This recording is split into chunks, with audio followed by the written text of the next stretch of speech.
Die geloof waardeur ek lewe, saamgestel uit die geskrifte van Ellen White, lesboek vir die hele mensdom. Want geen profesie is ooit deur die wil van 'n mens voortgebring nie, maar deur die Heilige Gees gedrywe het die heilige mense van God gespreek. 2 Petrus hoofstuk 1 vers 21. God het die voorbereiding van sy goddelike, geïnspireerde woord aan die sterflike mens toevertrou.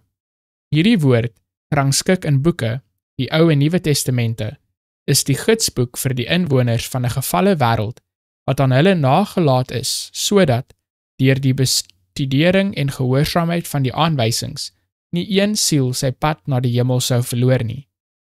Die Bybel wys na God as sy outeur, tog is dit deur mensehande geskryf, en in die uiteenlopende stel van sy verskillende boeke bied dit die eienskappe van die verskeie skrywers aan. Die waarhede wat geopenbaar word, is almal deur God ingegee, 2 Timoteus hoofstuk 3 vers 16.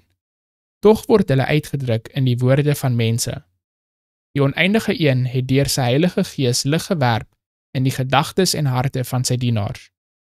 Hy het drome en visioene, simbole en figure gegee, en diegene aan wie die waarheid so geopenbaar is, het self die gedagte in menslike taal uitgedruk.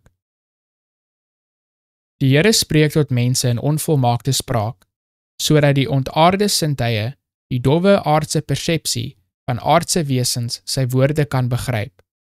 So word God se neerbuiging getoon. Hy ontmoet gefalle mense waar hulle is. Die Bybel, perfek soos dit in sy eenvoud is, beantwoord nie aan die groot idees van God nie, want oneindige idees kan nie perfek uitgedruk word in die denkmiddele van sterflinge nie. In plaas daarvan dat die uitdrukkings van die Bybel oordrewe is, soos baie mense veronderstel, breek die sterk uitdrukkings af voor die grootheid van sy gedagte, alhoewel die skrywer die mees ekspressiewe taal gekies het waardeur die waarhede van hoër onderwys oorgedra kon word.